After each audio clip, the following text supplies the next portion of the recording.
Now, last week when I sat down and spoke to Megan and Rebecca, they mentioned that Araxias Spiderlings, or Scuttlers, didn't count as summons, so therefore they wouldn't work with Arcane Camisado and Summoner's Wrath, which was something that a lot of you really weren't happy with.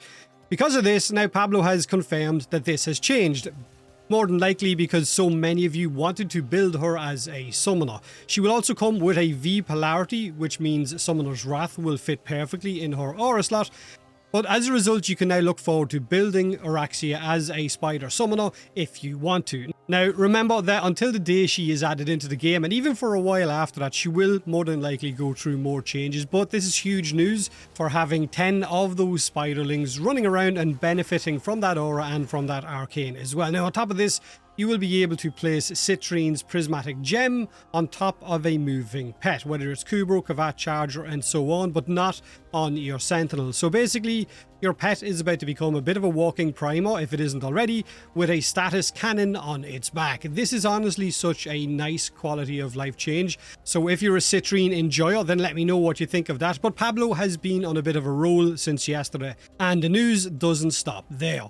Now, with less than 10 days to go until the Isleweaver update drops, we already know we're getting a lot of new content, from Deviri additions to Nessie Rusalka's return, Oraxia or Spiderframe, and of course we know we are getting a fully reworked Captain Vor boss fight for new players as well. That Captain Vor, right? The first boss we all encounter, and then we go on to fight him in 4 different locations throughout our Warframe experience, from Mercury to Ceres to the Void, and of course he even shows up in the Undercroft. Now, he's practically the tutorial boss and somehow manages to become immortal, but let's not forget, this man has one of the most annoying speeches in the game.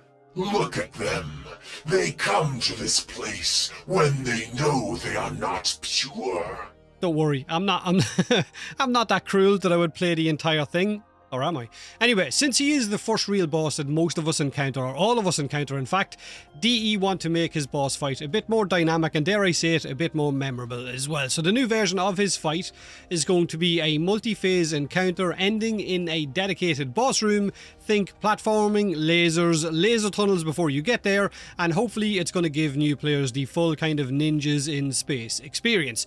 Now, Pablo actually posted a very short teaser, about 20 seconds long, on Twitter yesterday, which I will come back to in a second, but there is more. When we spoke to Megan and Rebecca during a recent dev discussion, Megan hinted at something spicy for veteran players in relation to this fight.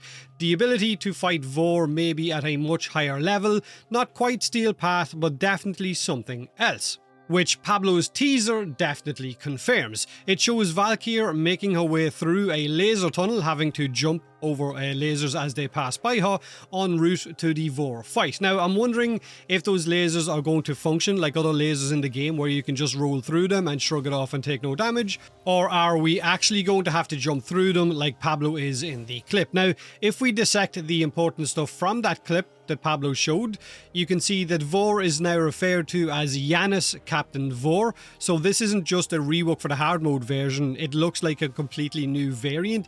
He is level 375 in that clip, which means he's going to be, I guess, similar to the 60 Eyes fragmented boss, or maybe the hard mode Warframe 99 tank boss fight as well, maybe with a sundial as a reward, or maybe some cosmetics as well.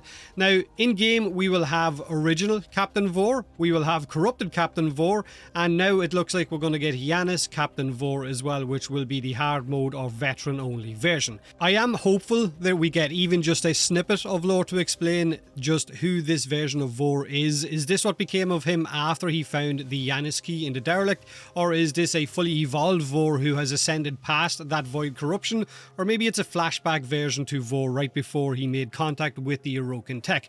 Either way, this version of Vor is not a new player fight. That encounter is going to take place at a much lower level. Now, I know what you're thinking, right? We can cheese everything in Warframe, but according to Pablo, the normal and Steel Path versions of the new Vor fight might still be cheesable with higher end gear and I guess the mechanics we normally use to fight bosses, but this hard mode JANUS Vor, not so much. What really stands out in the teaser clip though is that just before Valkyr enters that laser tunnel, you can see that on the bottom right hand of the corner, her powers get completely disabled. So this version of Vor has some kind of nullification tech, way beyond, I guess, that old Ascaris bracelet. that he slapped on us at the start of the game. Now, for what looks like the final 2 phases of this boss fight, because it has 4 phases at the top and 2 of them look like they don't have the arrows, it seems that we're going to be fighting Vor ability locked. That means no Mesmer Skin, no quick tricks from Revenant. We might need to rely on rolling guard, on shield gating, or whatever other setups players within the community come up with. Now, if these last 2 phases are fought on small floating platforms while dodging maybe electric lasers, this could end up being a fun, mechanically intense, in a way, boss fight. Also, don't be surprised if damage attenuation is part of it. DE have used it on previous fights like Archons, the fragmented one, and so on. So I guess it's the only way for us to not blitz this boss fight relatively quickly. One final interesting thing to note from this teaser as well is that Valkyr's passive drops about 70% over 20 seconds, yet still never drops below that 50% threshold needed to trigger her Death Gate passive, which shows that it is, I guess, decaying at a slow enough amount. And on Steel Path missions, keeping it above 50% should be easily done, considering enemies spawn in much larger quantities. Now, Vor is one of the more interesting characters in Warframe, and one that definitely deserves more lore. So if I can have just a brief moment to go over, I guess, his lore in bite-sized format.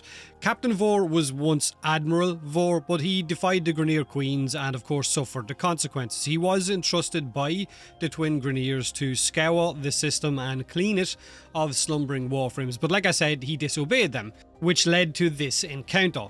We tire of failure. Who put their faith in you, Admiral? You did. I have a life debt. To be paid eternal blood. I understand. Do not awaken the fighters. Do not study them. Crush these eggs before they hatch. This we command. My wings. Cross a key. Take the rail to Pluto. Boral is in command now. Captain Vor. Now, the thing is, Vor disobeyed the Queens, not out of mercy for Warframes, but it was strategy. He saw potential in Warframes in order to harness their power, maybe even cure the Grineer clones from their genetic rot, which was slowly destroying them. So instead of destroying Warframes, he tried to cage them to, I guess, use their potential for a different purpose. The Queens punished him for it, they demoted him, they disgraced him, and because of this, he turned inwards and deeper into, I guess, the shadows of old Orokin relics and forgotten codes. He learned to speak in a cryptic tongue of the past. He learned about void keys, about the Ascaris implant. He learned about the Seer pistol, which is basically half-breed tech, Orokin purity defiled by Grineer pragmatism. Vor became more than a soldier. He became a bit of a part technomancer, part prophet, part executioner in order to dissect Warframes and study them. Now, in Operation Arid Fear, he failed again. He entrusted Alad V to protect a settlement that the Tenno would easily uncover. Vor, of course, took the blame. He would then destroy an Ostron village looking for buried Orokin relics, but was driven back by a lone Excalibur. He learned about an Orokin vault. This led him to a derelict, a rotting ghost of Orokin era infested by flesh and madness. There his arc turned again. The vault's gate would open and what lay beyond would twist everything in relation to Vor. There was corruption, there was neural sentries infested, and of course the void itself. So trapped and alone, his belief in the void became, I guess, Vor's rebirth. The JANUS key, his anchor to the abyss, which would pull him back together. So he was no longer Grineer, no longer sane. He became a corrupted messiah following a new holy crusade. So now he preaches to us every time we fucking kill him, declaring that the Tenno as heretics are led by false prophets. He serves the void, and in return it empowers him. Now you meet him again and again and again. He is no longer a simple clone or even a soldier. He is a bit of a revenant of kind, where once he fought for survival, now he fights for a different cause. But who is leading Vor? Could it be Wally reaching out from the void or the shadows, or could it be someone or something else? I genuinely hope that at some stage of our journey throughout Warframe that we do get more Vor lore and find out exactly what is at the heart of him having that JANUS key and exactly what it's going to do. But for the Isleweaver update, which is in less than 10 days, I can't wait to just jump in and see how the community goes about figuring out how to unlock this fight and what the encounter itself is like. But I guess with Vor, only one thing is guaranteed. Behold, they cut me down, but still I speak. I am energy, and I cannot be destroyed.